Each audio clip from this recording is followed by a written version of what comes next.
نحمده ونصلي على رسوله الكريم أما بعد. கண்ணியத்திற்குரிய பெரியோர்களே, இன்று சூரத் ஸுமர் ஓதப்பட்ட போது அல்லாஹ் தன்னுடைய அடியார்களை அழைத்து சொல்லுங்கள் என்று நபி அவர்களுக்கு கட்டளையிடுகிறான். யா இபாதியல்லதீன அஸ்ரஃபு அலா அன்ஃபுஸிஹிம், தங்களின் மீதே வரம்பு மீறி நடந்து கொண்ட, ஷரியத்தினுடைய எல்லையை மீறி பாவங்கள் செய்த என்னுடைய அடியார்களான பாவிகளே, லா தக்னது மிர் ரஹ்மத்தில்லா, அல்லாஹ்வுடைய ரஹ்மத்தை விட்டும் நீங்கள் நிராசையாகிவிட வேண்டாம்.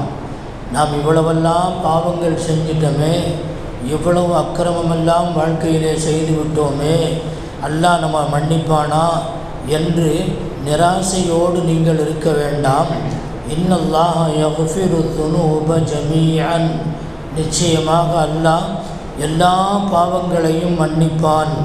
இன்னஹு ஹுவல் கஃபூருர் ரஹீம், நிச்சயமாக அவன் ரொம்ப மன்னிக்கக்கூடியவன், மிக அதிகமான கிருபையாளன் என்று அல்லாஹ் இந்த ஆயத்தில் அறிவிக்கிறான்.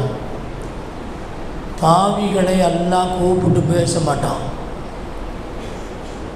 நல்லவர்களை அல்லாஹ் கூப்பிடுவான்.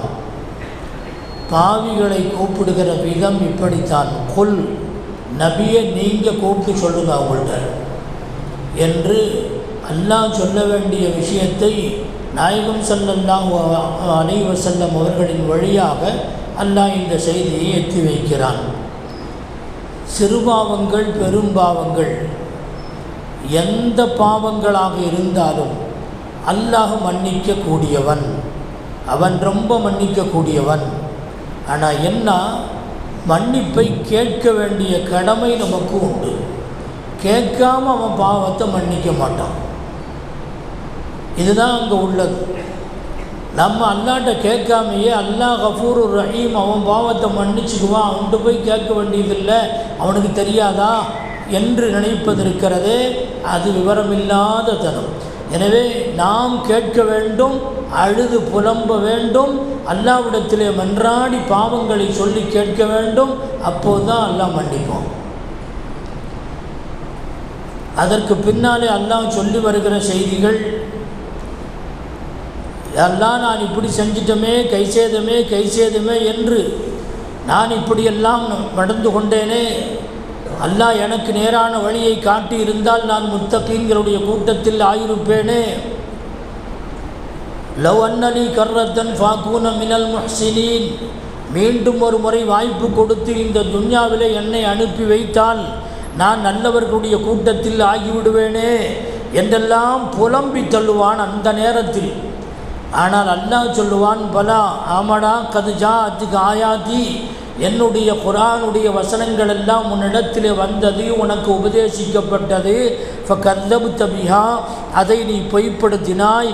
வஸ்தக்பர்த, நீ பெருமை கொண்டு அலைந்தாய். வகுந்த மினல் காஃபிரீன், நிராகரிப்பாளர்களின் கூட்டத்திலே நீ ஆகிவிட்டாய்.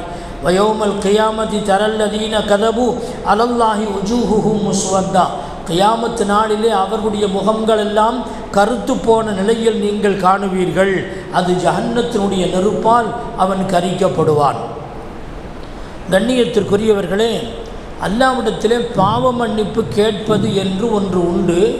அந்த பாவ மன்னிப்பை கேட்கிற முறை இருக்கிறதே, அல்லாஹ்விடத்திலே அழுது கேட்க வேண்டும்.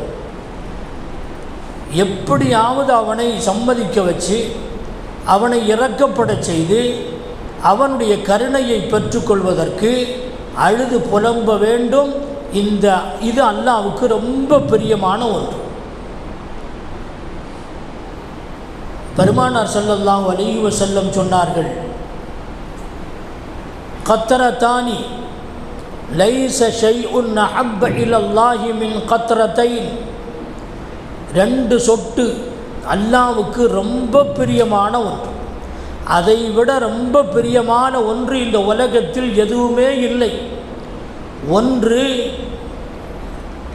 அல்லாஹ்வுடைய பாதையிலே சிந்தப்படுகின்ற இரத்த சொட்டு யுஹரா குத்தம், அல்லாஹ்வுடைய பாதையிலே சிந்தப்படுகின்ற இரத்த துளி இருக்கிறதே அது. அதே போன்று கத்ரத்துத்தம் கண்ணீர் சொட்டு, ததுருஃபுல் உயூன் கண்கள் வடிக்கின்ற இந்த கண்ணிலிருந்து வருகின்ற கண்ணீர் இருக்கிறதே அது. இந்த 2 சொட்டு தான் அல்லாஹ்வுக்கு ரொம்ப பிரியமான ஒன்று. நரக நெருப்பை கூட அது அணைக்கின்ற அளவுக்கு சக்தி வாய்ந்தது அது. மனிதன் அழுது விட்டால் அல்லாஹ் இறங்கி விடுவான். ஆனால் ஏன் அழுக வைக்க வேணும்? அழுக வச்சு தான் கொடுக்கணுமா? சும்மா அல்லாஹ்வுக்கு கொடுக்க முடியாதா, தெரியாதா என்று ஒரு பாமரத்தனமான சந்தேகங்கள் வரும்.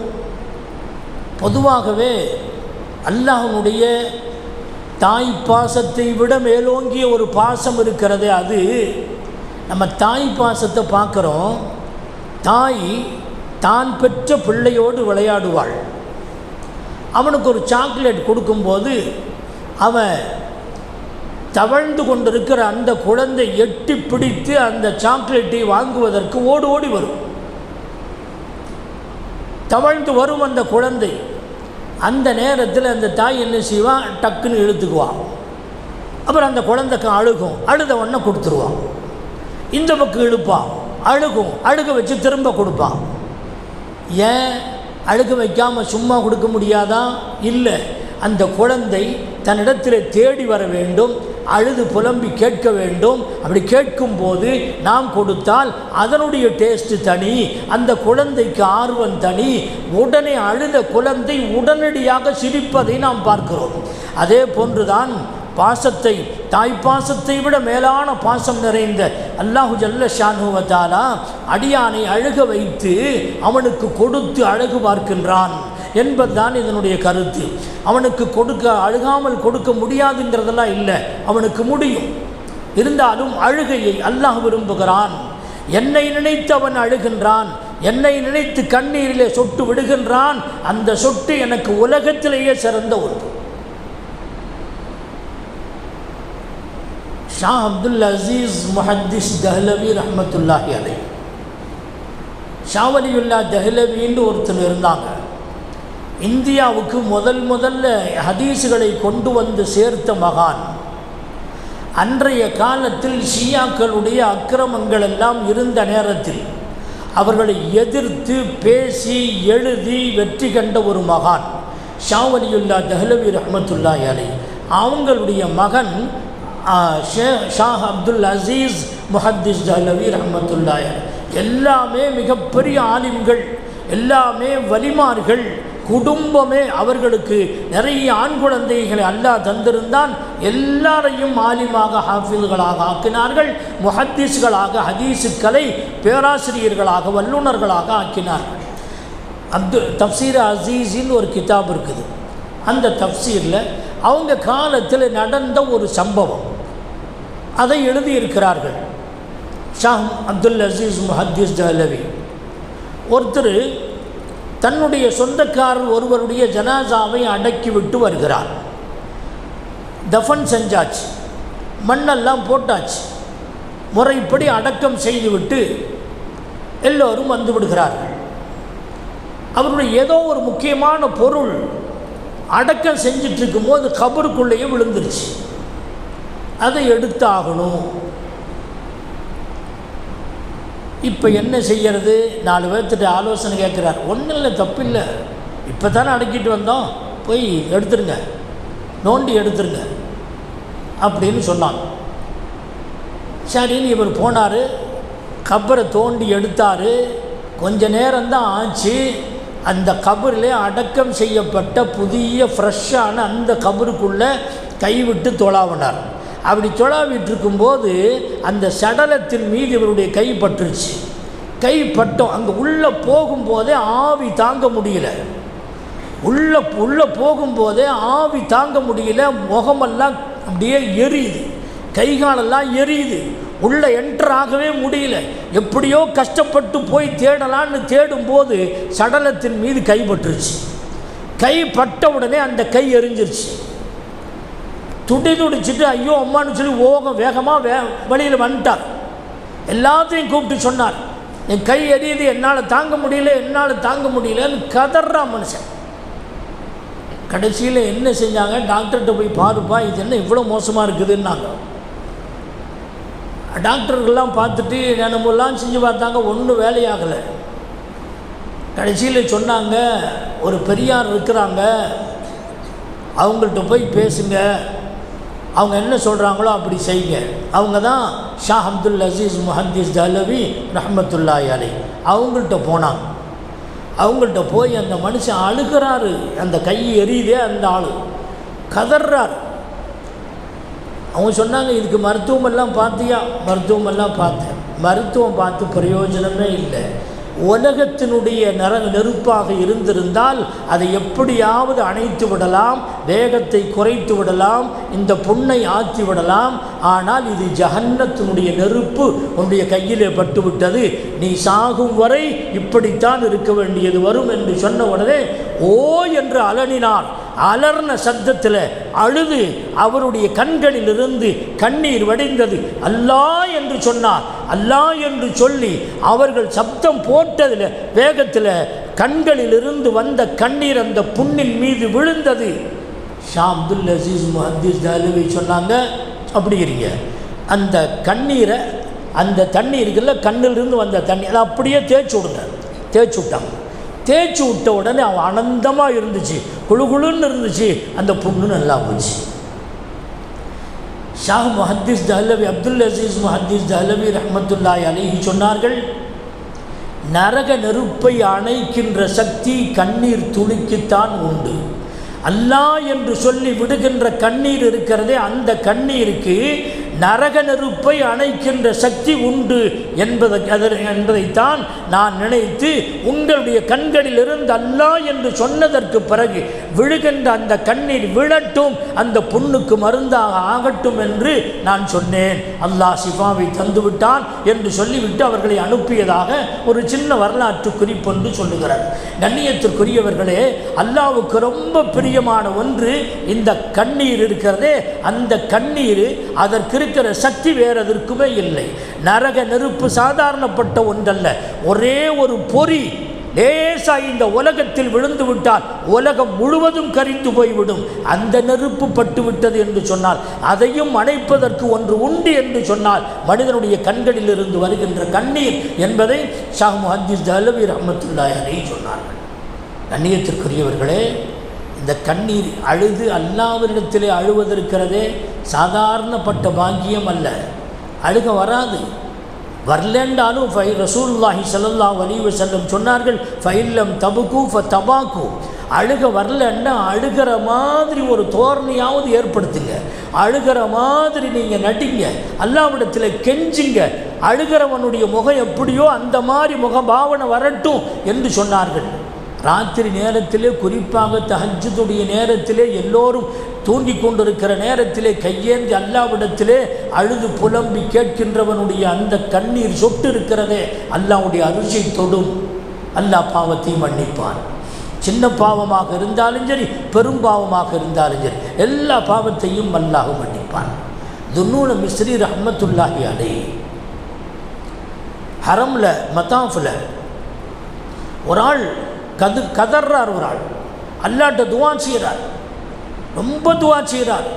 அழுது அழுது அழுது அவருடைய கண்ணெல்லாம் போயிரும் போல் இருக்கு, ரொம்ப அழுகிறார்.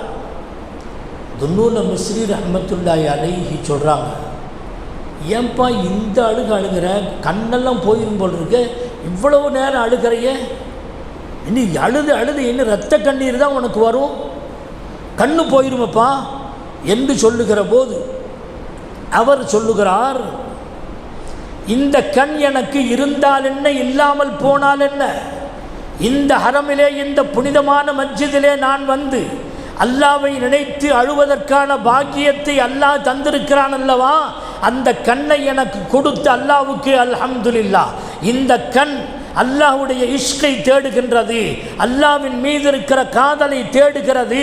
அல்லாஹ்வை நினைத்து நான் அழுகின்றேன். அப்படி அழுகின்ற போது இந்த கண் போனால் என்ன, இது மாதிரி 100 கண் போனாலும் சரி, நான் அதை பற்றி கவலைப்படவில்லை.